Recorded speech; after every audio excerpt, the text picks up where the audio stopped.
Buenos días, bienvenidas y bienvenidos a una nueva actividad del Festival Puerto de Ideas Valparaíso 2021, que se realiza gracias al apoyo de Colbún, Coepuch y el Ministerio de las Culturas, las Artes y el Patrimonio.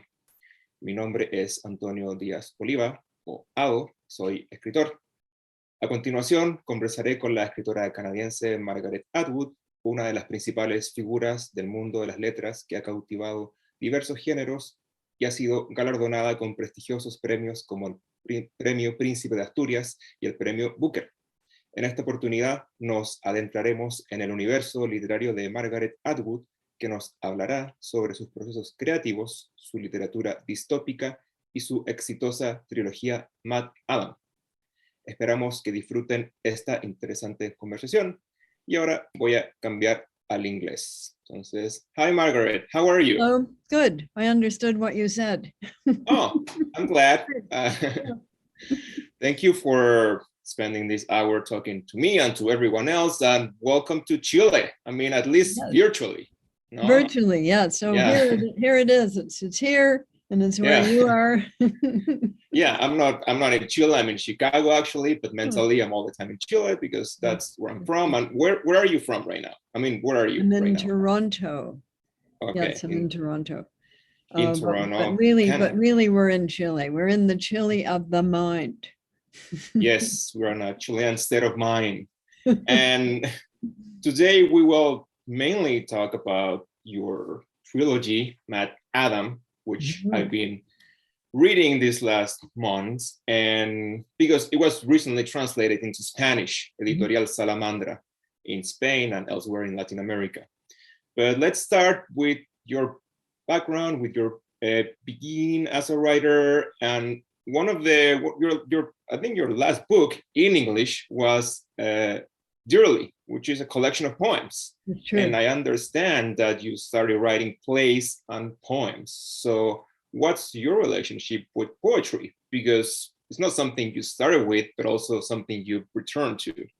Yes, well, I started writing everything I presently write when I was 16 and in high school. Didn't know any better. If I'd only known how hard it was, I would have done something else. Yeah, so I did start then, but poems are, as you know, are short. So it was easier to get them published. At that time in Canada, so going into the 1960s, when I was in my early 20s, I was writing novels, but it was hard to get them published at that time in that country. So it looked as if I began with poetry, but really I began with all of those things that I still write, including nonfiction prose. So I always did all of those things. It's just that some of them appeared earlier. Yeah. Who was Peggy Nature or Nature Peggy? Because I found both versions online. Who was Peggy Nature or Nature Peggy? Peggy Nature. So my dad was a biologist. He was a forest entomologist. He was also an all-round naturalist and an early conservationist. So this is a tradition I grew up with. And in Canada, we have these things called summer camps. So in the summer, when it's hot, children are sent further north where it's cooler. And I taught at a coeducational summer camp, and they were looking for someone to start a nature program. So my next door neighbor actually knew the person who directed that camp and suggested me at the age of 18 to start this nature program. So I did. And if you headed up a program, you were called at that camp by the name of the program. So somebody was Jerry Swimming, and somebody was Charlie Arts and Crafts. So I was Peggy Nature because that was my name at that time. It's diminutive of Margaret. It's a Scottish diminutive. And so I was Peggy Nature, and we used to sit around and plan everything that we were going to do in the camp with Burrell horse stable and Jerry Swimming and Charlie Arts and Crafts and all of these people that headed up programs.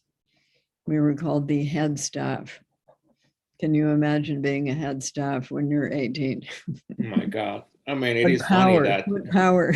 yeah, that was your first dramatis persona, your first persona in a It way. was my first pseudonym. So it wasn't my first summer camp. I had been a waitress at an all boys summer camp the summer before. And at that summer camp, I put on an opera. So it was an age of amateurs.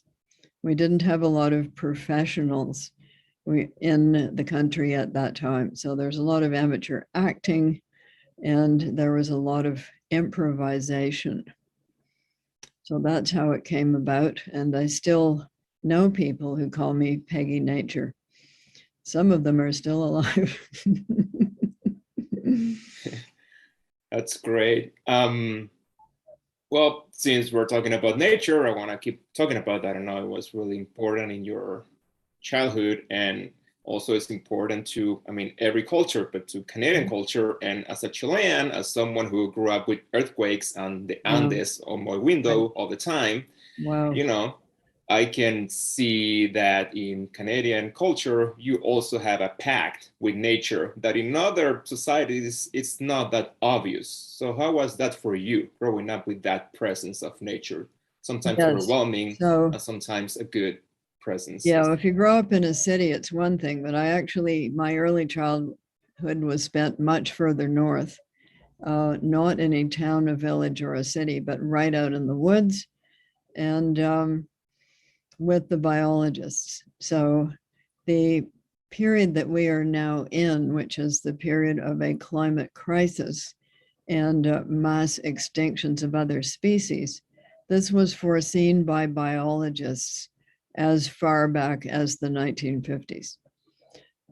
So in slightly different form, but it was the age when Rachel Carson then appeared and said, we're killing everything with DDT. We managed to avoid that particular chemical, but we've added a lot of others. You've got some DuPont Teflon chemicals in you right now. So how many more strange chemicals can we put into the biosphere without permanently altering everything? And how much hotter can the planet get without killing the ocean, from which we get 60 to 80% of the oxygen that we breathe. So this is a big problem. The other big problem is the plastic pollution. I am so old that when I was a child, we didn't have these plastic things. They started coming in the 50s after the Second World War. And now, of course, it's an epidemic of plastic. But how can what are we going to use to substitute for this kind of plastic? Well, people are hard at work thinking about that right now. So there are people who know these problems and are trying to solve them. The question is, will it be soon enough? And in Oryx and Crake, which is the first book of the Mad Adam trilogy, Crake decides that humanity is not and will not do enough. So he just decides to eliminate them. It's us and the planet, or just us. Which would you choose? Which is a very interesting question, and I have it here. But before that, you said somewhere, I think in one of your books of essays, maybe this one, Negotiating with the Dead, Negociando con los Muertos, I love the title, that when you were growing up and you were reading, there was a time in which you were corrupted by popular culture. And I love the verb, because popular culture and corruption, and there is something to say about, like high bro culture versus pop culture, which maybe these days doesn't make much sense. So what can you tell me about that corruption? Okay, so it was the age of comic books. Comic books. We didn't even yet have television. It was before television. So the corrupting influence was comic books in the views of adults. They thought that these comic books would ruin our young minds. We did read them a lot. They even brought in something called there was an American comic books code, which was supposed to do away with, sex, violence, bad stuff like that. And it only applied to colored comics. So you could go off to the drugstore, which is where you bought these things, and you could get these black and white comics that had all of these sort of monsters and things in it that they had banished from the colored comics. A strange arrangement. Anyway, we did read them a lot, and we traded them. There was an ongoing trade, so you would trade one of your Supermans for maybe 2 Batmans. This is the early age of these characters. They had not yet become films or anything like that. Television then came in the 50s. But of course, there were movies before that time. I didn't see many of them because of living up in the woods. And my parents refused to get a television set, much to my dismay. But they did used to sneak over to the neighbors to watch things they really wanted to see. Yeah, there was this ongoing thing, but of course it was the golden age of science fiction. So I read all of those books. I read beginning with H.G. Wells, basically, and all the way through. And Ray Bradbury was writing his most well-known books at that time. I read all of those. There was a writer called John Wyndham, Day of the Triffids. He was flourishing at that time. And of course, Orwell. So Orwell's 1984 must have appeared in paperback when I was approximately 11. I still have that copy. It has a very lurid cover on it. One of those paperback covers of the 50s that always had, very sexy women on them. So that one has Winston Smith sort of eyeing somebody's front. 1984, yes, you read a lot of classics in those days with these horrible covers on them. I think a lot of people read War and Peace thinking that it was about blondes and negligees. But for that reason, I think a lot of people read classic novels that if they had serious covers on them, they never would have read them. So part of your literary diet or your cultural diet was comic books, and then were you reading also poetry and Shakespeare? Absolutely. All of the above. I read everything. I read the backs of cereal boxes. I was a serious word addict. And in Canada, of course, the backs of cereal boxes were even better because they were in 2 languages. So you could say, oh, hey, kids, or you could have, hey, les enfants. Both. It was always about winning prizes by cutting off the tops of the boxes and sending them in. Yeah, I had some of that too. And for me, not growing up in this part of the world, it's always amazing when I hear that you could get comic book at pharmacies. Oh, yes. Yeah, for me, that's where you get the medicine for your body, but also for your mind, Which in a way. Right, I suppose. Yeah, so they're on the comic book rack. There is a lot of them. But you also got these comics in newspapers. So they would come in strip form in the newspapers and in book form in the pharmacy. Well, that's so interesting. Let's jump and go many years forward and talk about the Matt Adam trilogy. Let's start with the title of the trilogy. Why Matt Adam? Would make a great comic book. Yeah. Okay, Matt Adam. It's a palindrome. So it's the same backwards as forwards. I've always liked words like that. So what is it? It's based on the premise that um,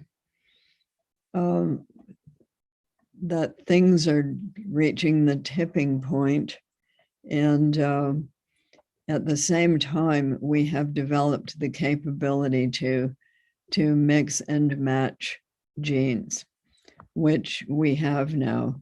And by the way, those pigs with organs, with human organs in them that are in the book, we can do that now. When I was writing the book, we were just trying to do it, but now we can.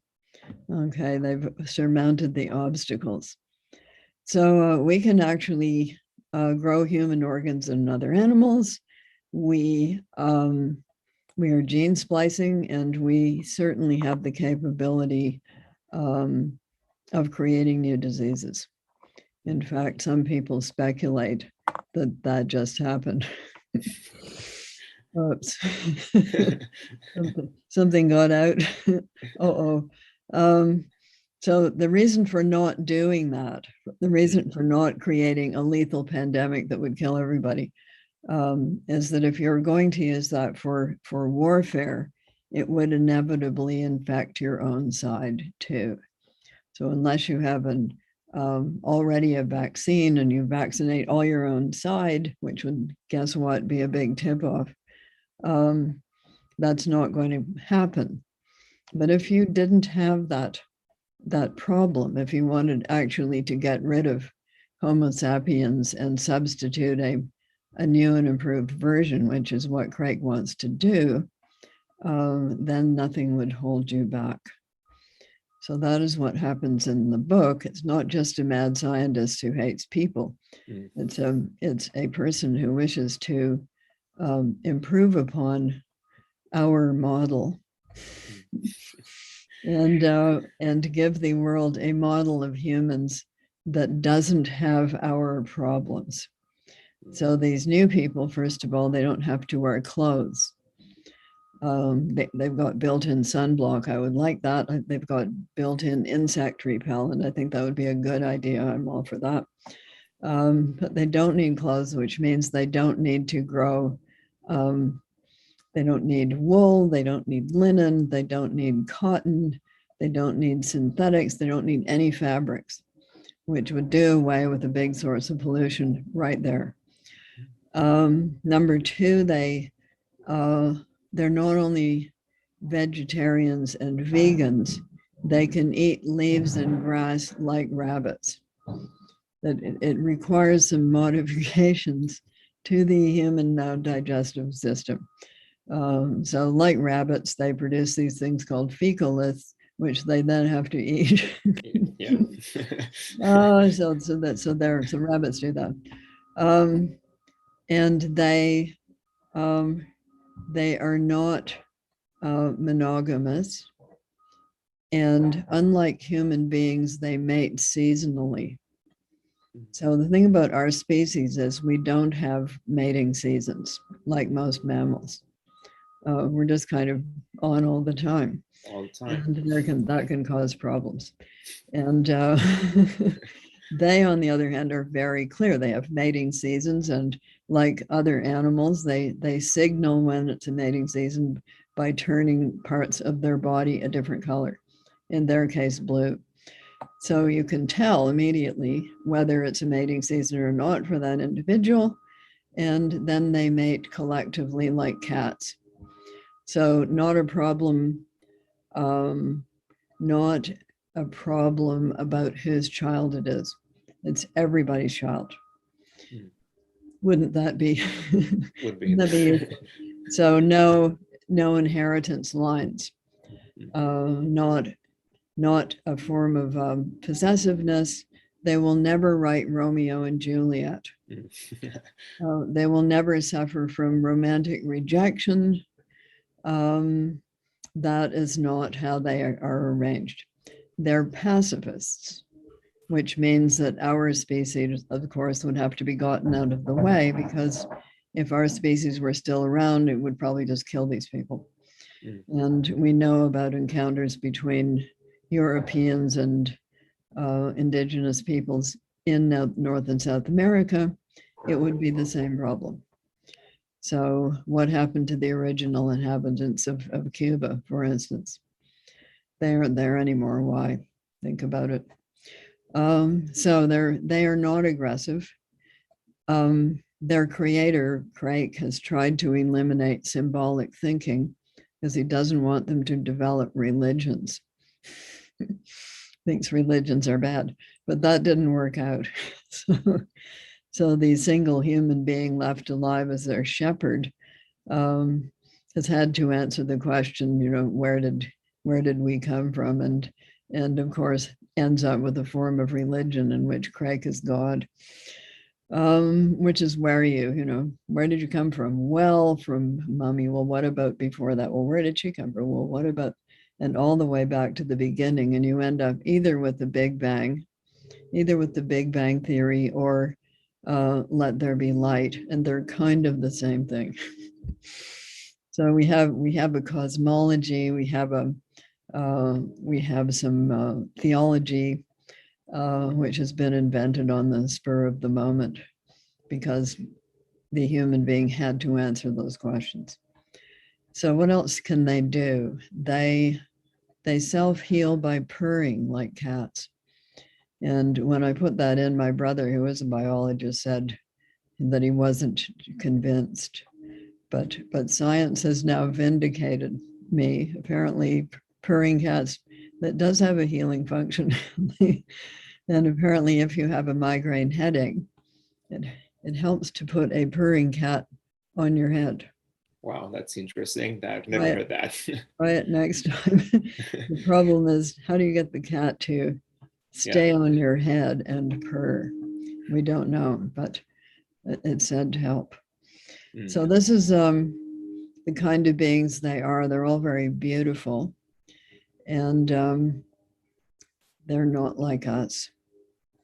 He could not eliminate music either, so they have musical capabilities. Yeah, the three books. Yeah, it would be very hard to eliminate music from human beings. I think it's very, very ancient. It goes way back. And you can see which things are ancient by watching what children under the age of 1 actually do. So little babies are quite musical. Yes, we can, it's so interesting that the book explores ideas such as what's going to be left from humanity after the world ends or ends-ish. And, I've read some reviews and stuff, and they say it's post-apocalyptic, the post-apocalyptic trilogy. Well, it's only an apocalypse for people. Yeah. The rest of nature thinks it's pretty good. And that's where my question was going to. I was reading this book of Hannah Arendt on violence, and she says, when you think about war and peace is what comes after war, but what comes after peace?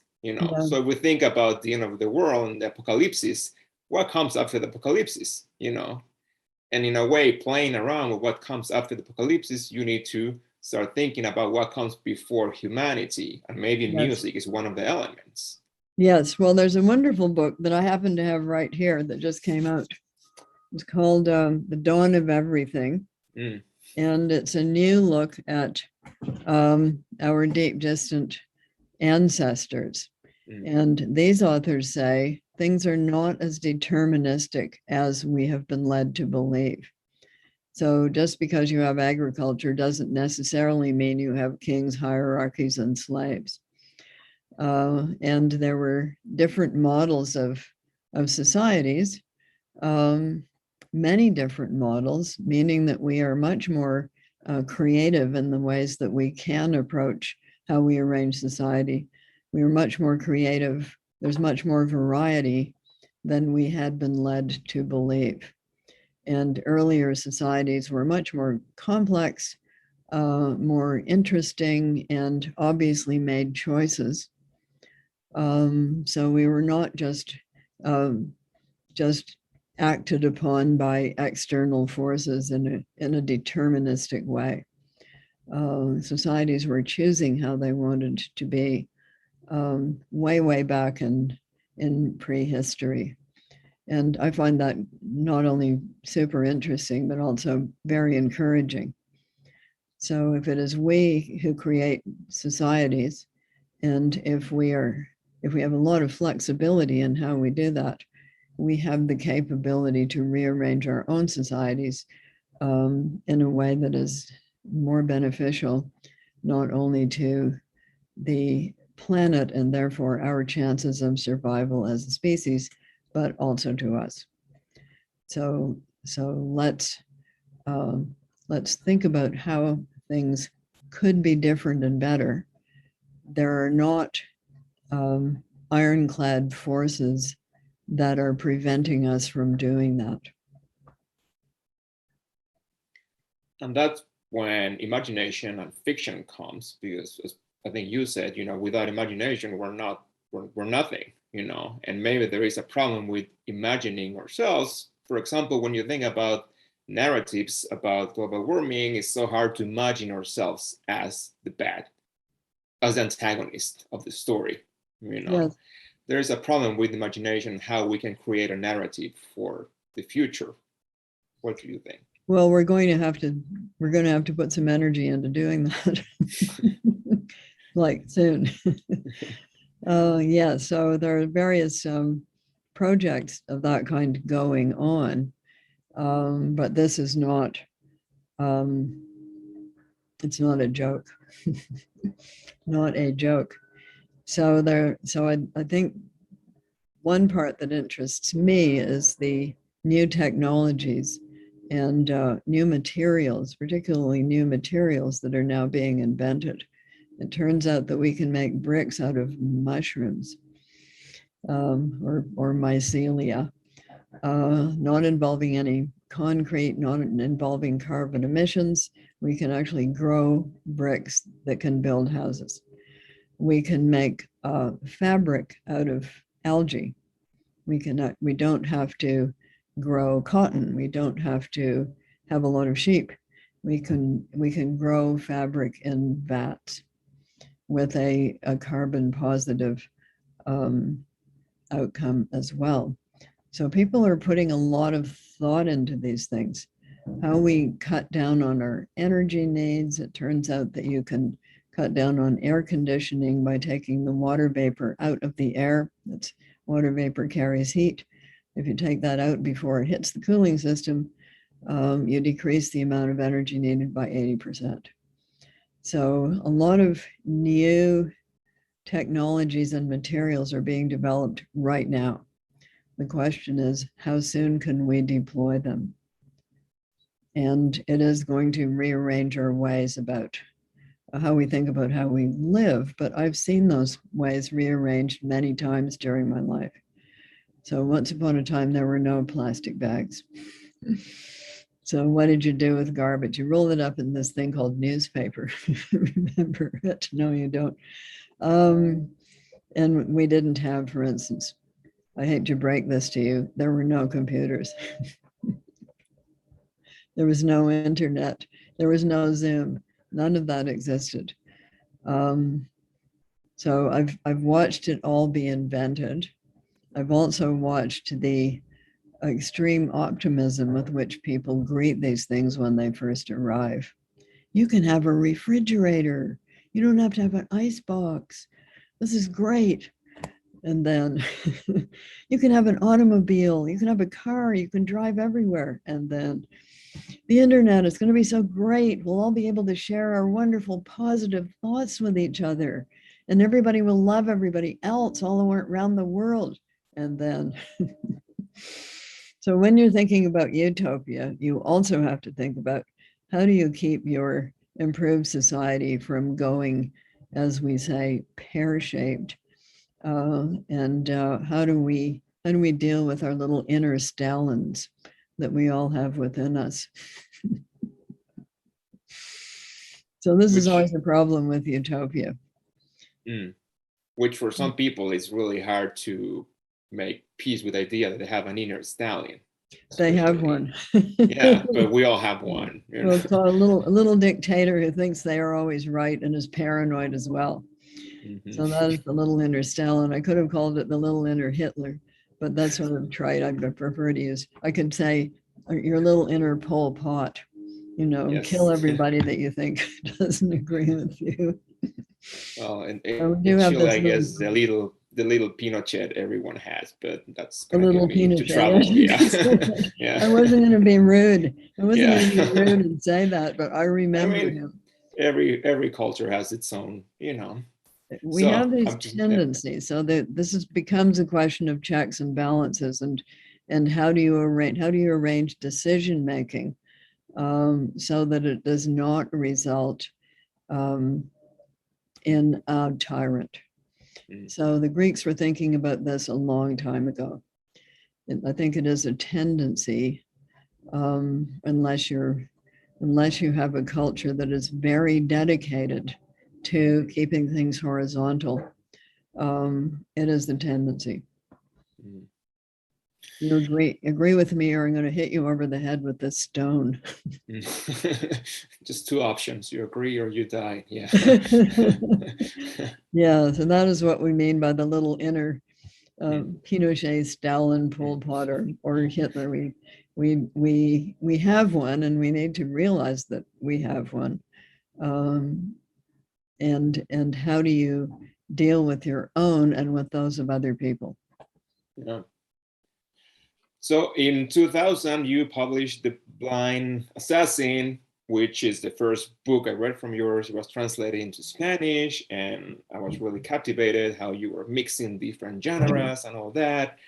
And after that, you wrote and published Oryx and Crake, which is the first book of the trilogy. How did The Blind Assassin influence, if it did, the book that you wrote after that, which is Oryx and Crake? Because they're different books, but I guess one book is the reaction to the book you just published. Not quite. So Blind Assassin is my 20th century book. Okay, so it appears right then, end of the 20th century. And the person in it is quite an old person who's seen most of the 20th century. So I originally started writing that book. I thought it was going to be about my grandmother and my mother, but they were too nice to be in a book by me. They were too well behaved. But it was those generations, the generations that went through World War I, went through the Depression, the polarization that happened in the 30s, which is kind of similar to what I'm feeling now. And then the Second World War, which was really quite horrific. I don't think we will see anything on that scale again, partly because we've got air surveillance and we've got sort of constant surveillance. I mean, you would never be able to launch a D-Day invasion now without people knowing about it. So that scale of a war, I think we're unlikely to see. I may be wrong, but I don't think so. And then into the post-war period, but the narrator is mostly concerned with the events of the 30s. So it ends right at the end of the 20th century. So Oryx and Crake is the first 21st century book of mine. I started writing it in 2001. And remember what happened. So we had the Cold War until 1989. The wall comes down then. I was there. I purchased a piece of that wall. Colored was more expensive. I think people went out at night and colored more of it. Colored pieces. Yeah, I was in Berlin right then. It was really interesting. And then people thought, okay, it's just going to be the end of history. We're going to go shopping. It'll be capitalism. Everybody will be happy. I don't know what they were thinking, but that's what they were thinking. And then we have 9/11. Because if you have a chessboard, which is pretty static, and then you move one of the pieces, a major piece, that would be the wall, everything starts to move around. The other pieces all move. So that's what then happened. And you know what kinds of tactical mistakes were made. Strategic mistakes, pieces of idiocy. And here we are now. This is my inner talent. If they'd only paid attention to me, we wouldn't be in this state. Yeah. Yes. Oh, yes, we all think that.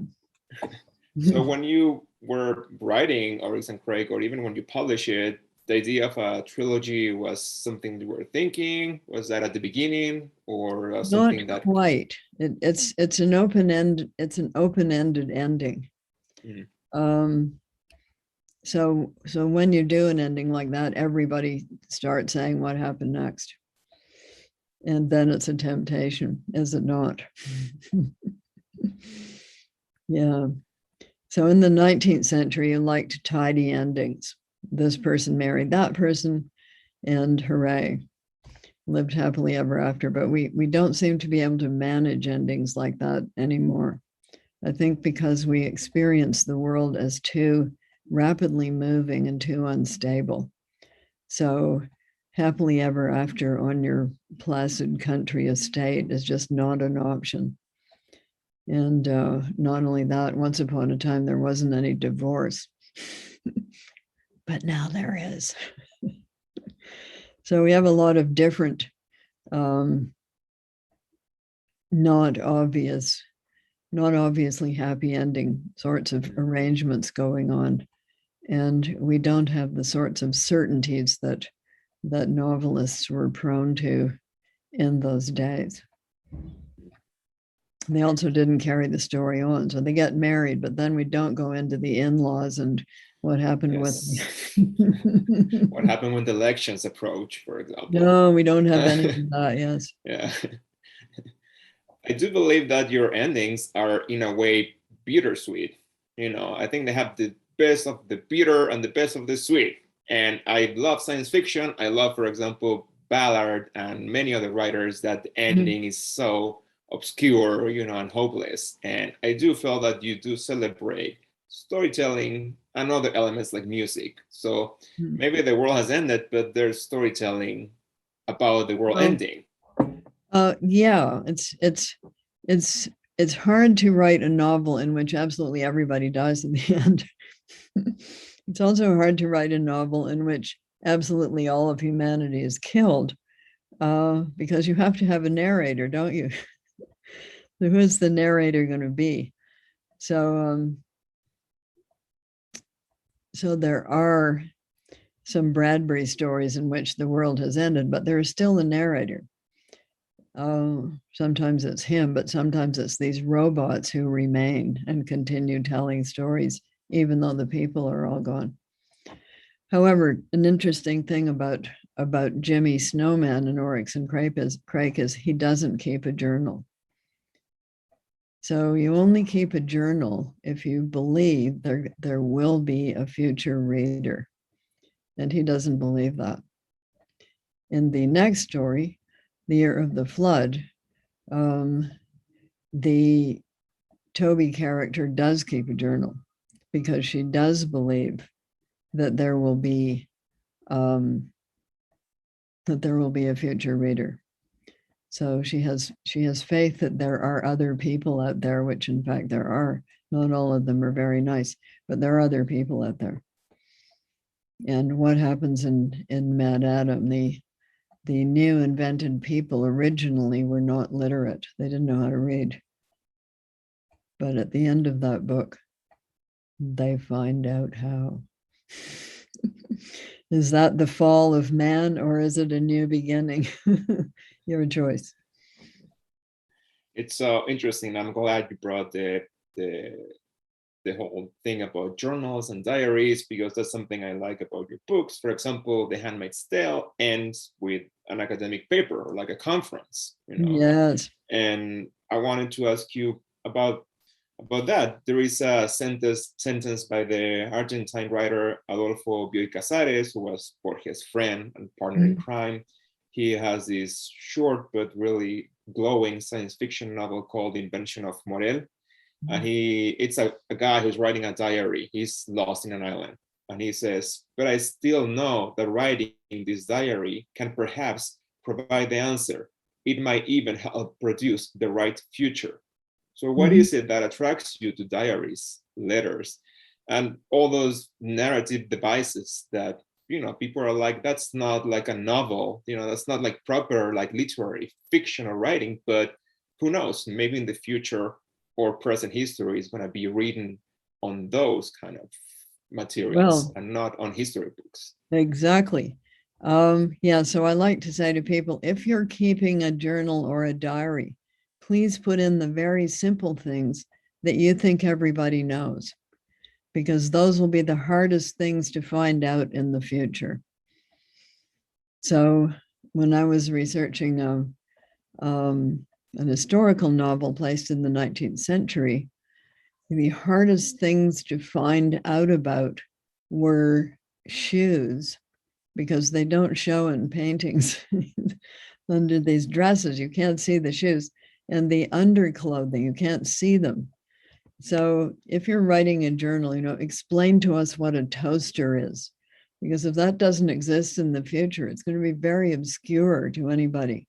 There's a couple of books that I love, and one of them is called, they're by the same woman. She's an historical reenactor liver.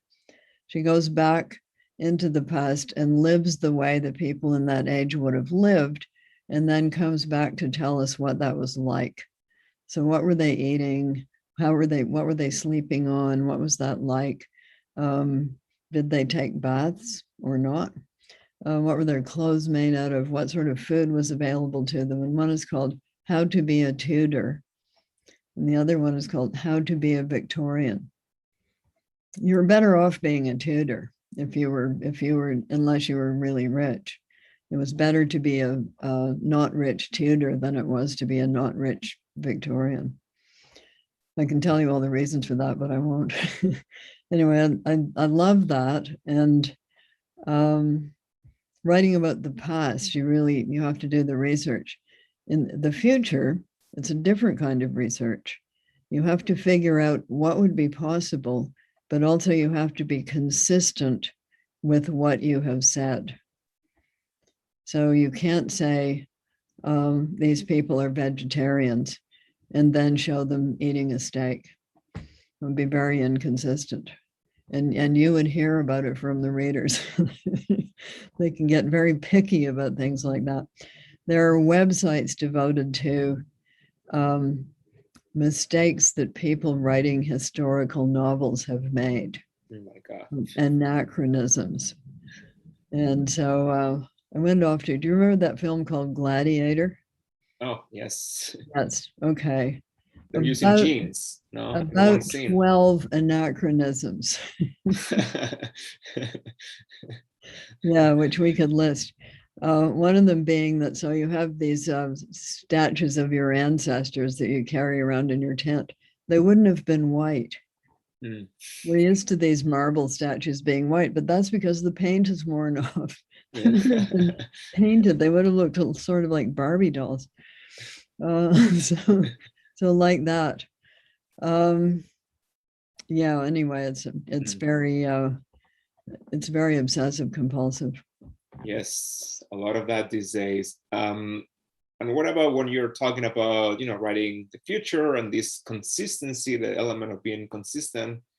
Maybe you can talk about I believe it's your concept of utopia or astopia, because you were thinking about the future and you were like, it cannot be only utopia or dystopia. It has to be consistent. So it has to have both elements. Well, it's what people are like. I was talking more about the literary ones, but it's true of real life ones as well. So a utopia, let us say, is a concept of a society that is better than what we have.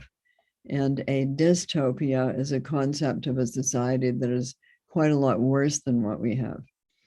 But they exist in a yin-yang relationship to each other, because within every utopia, there's a notion of what was worse. And when you read these literary utopias, you always come to a place where they say, well, of course, you know, in the past it was all smelly, dirty, and horrible, and social chaos, and then there was this big social breakdown, and therefore we decided that we were going to have this, things were going to be better because we were going to improve on what they did. So you always have that. How did it get this way? That's what you have. And with a dystopia, we usually follow a protagonist, male or female, who has an idea of how things used to be or how things could be somewhere else. So if you go right back to We by Evgeny Zamyatin, in which they have traded freedom for happiness. And so we had to make a choice. It was either freedom or happiness. We took happiness, and therefore everybody does the same thing all the time. But there's a wall around this place, and outside it, there are some other people who aren't like them. Is it a utopia? Not exactly, but it's freer. It's more free. Brave New World solves some things by putting all the philosophers who want to dispute these things, they all get sent to Iceland. Keep them out of the way. They want to talk about those things, fine, go to Iceland. So Marge Piercy in Woman on the Edge of Time, she has a lot of innovations, including male breastfeeding. But the visitor from the past, namely the dystopia where we live, says, what do you do with people who don't agree with you? Just, well, we re-educate them. She said, well, what if they still don't agree with you? She said, well, we kill them because we don't believe in prison systems. Simple solutions. But you're going to find these problems in all of these literary forms, and in real ones. There have been some strenuous attempts to have actual utopias. They always have to solve for things like sex. The Shakers solved for it by not having any. There aren't any Shakers anymore, just saying.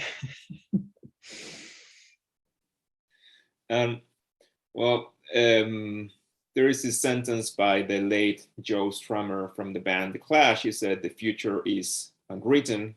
The future has not been written, and that's, the main element of the future.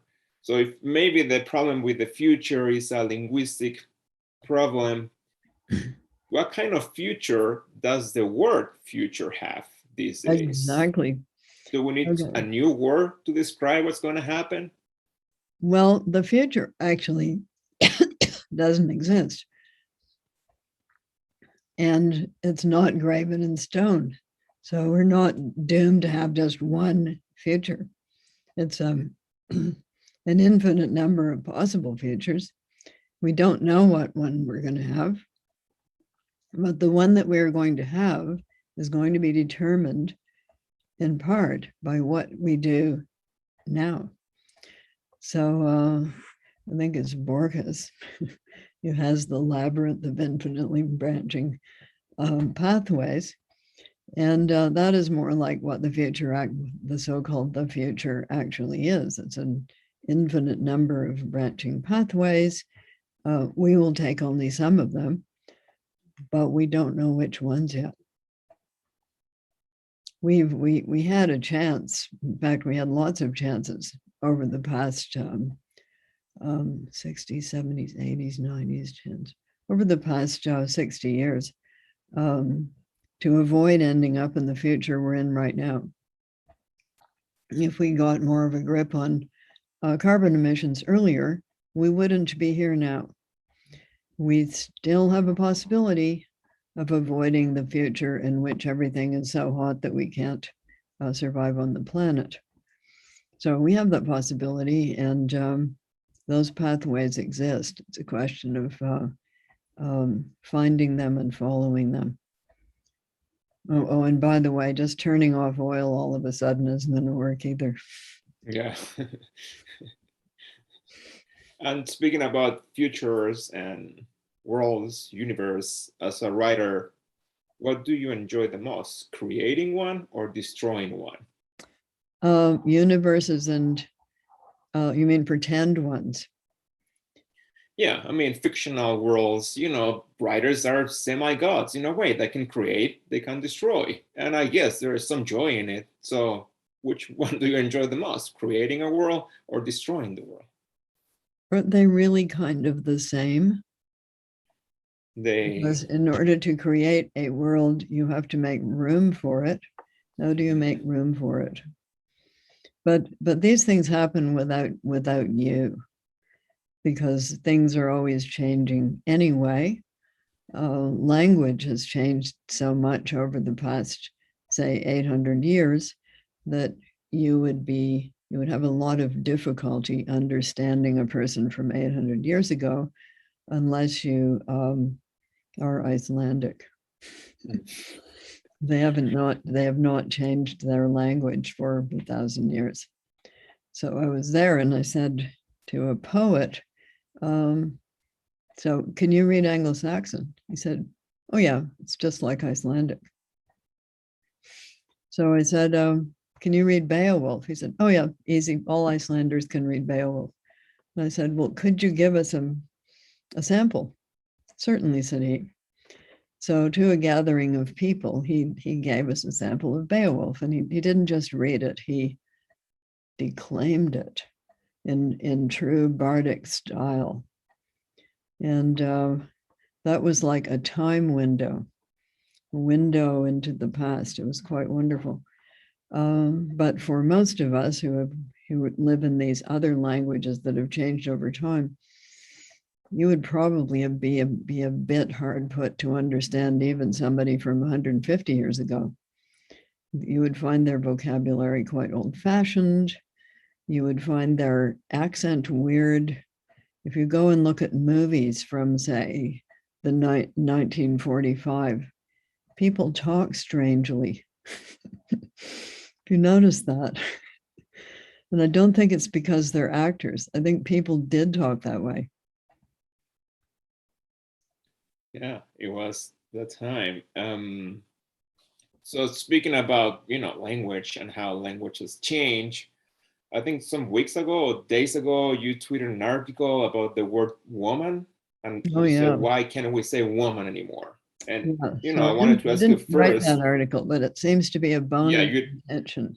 you didn't write the article, you just put it on your Twitter. Yeah, So then I got a deluge of death threats. exactly.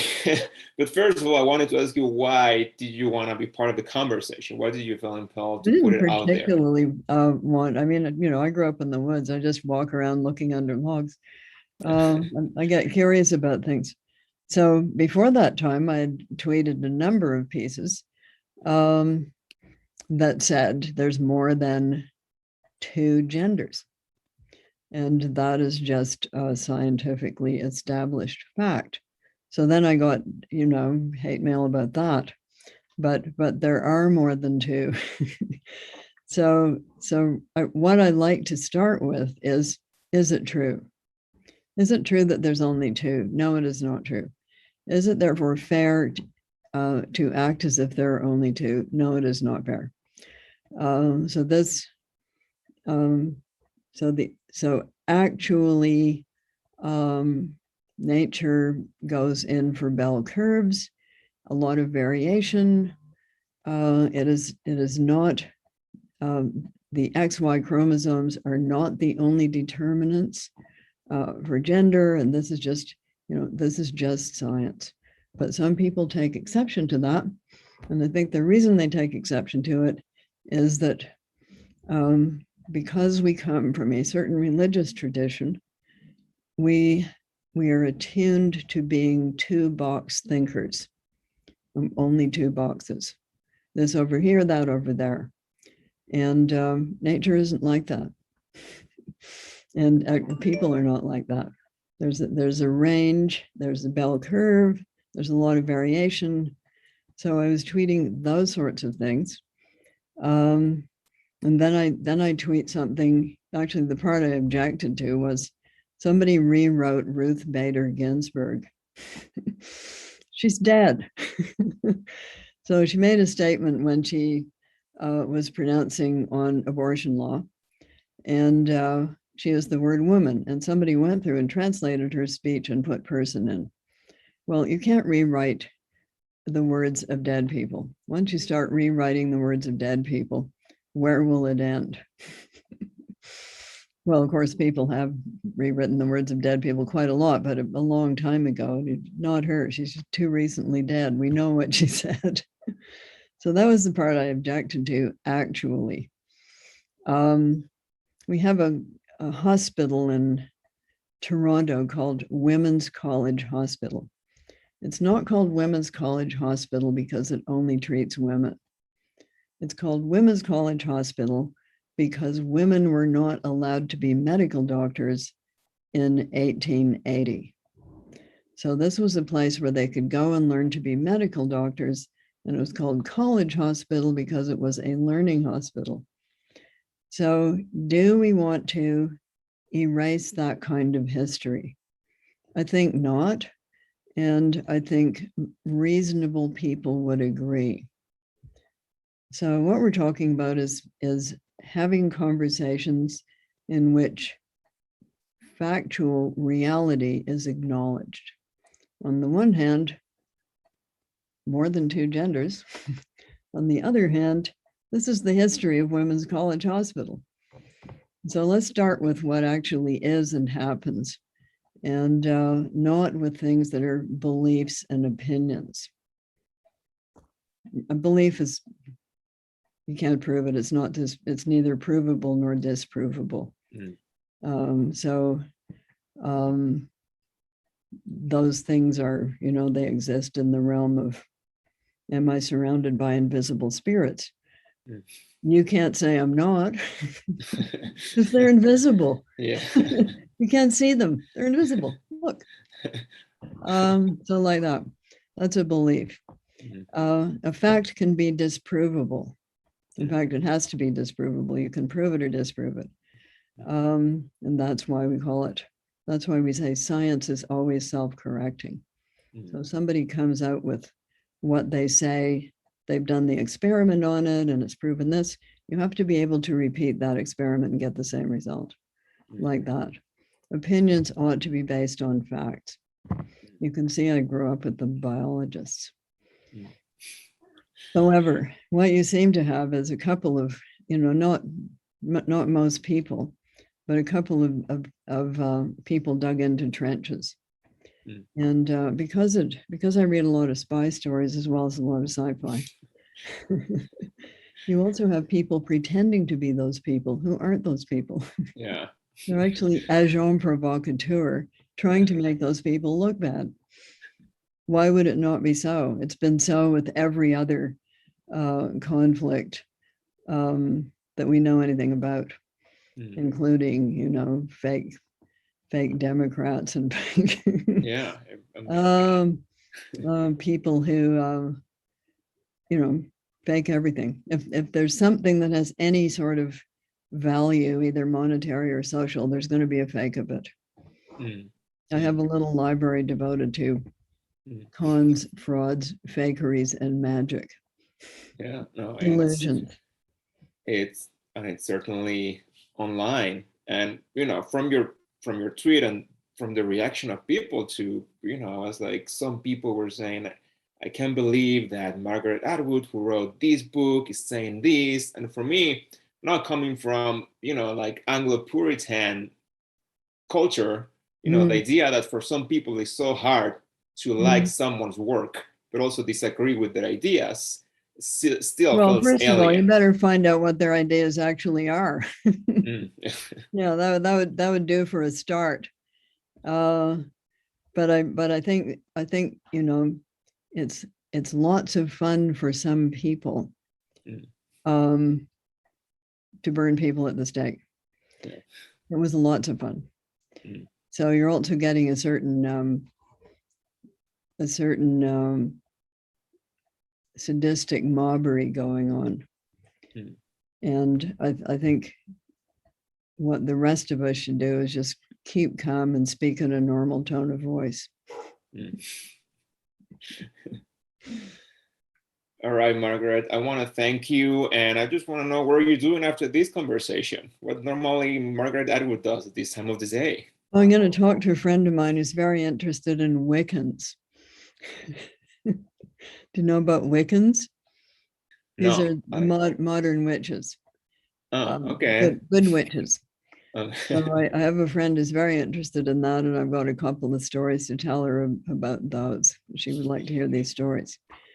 And I got into some trouble with the Wiccans a few years ago because Aunt Lydia in The Handmaid's Tale was wearing a little brooch, which I didn't even notice when I saw the show. And apparently it was a sacred symbol to Wiccans. So we had to get that straightened out. Margaret, how could you have done that terrible thing to us? What did I do? What did I do now? Yeah. What did I do now? Yeah, I'm always doing something. I'm always in trouble. You just have to realize this. Why is that? Because my horoscope says, Margaret, you're just always going to be in trouble. Yeah. That's a great advice as a horoscope. Yeah. You know, you said once that wanting to meet an author because you like his work is like wanting to meet a duck because you like pate.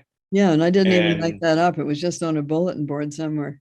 Okay, I didn't know. So it was part of your tradition of picking up stuff from. And as a Chilean, as someone who grew up having once or Chilean tea time, someone who grew up eating cheap pate on bread, I can say that having met the duck and having tasted pate has been a pleasure. So I want to thank you, Margaret, for talking to me and for talking to everyone who's listening right now. And hopefully next time we will meet you in Chile. That would be lovely. Yes. How long would it take me to get there? A long time. It's gonna be a long time. Yes.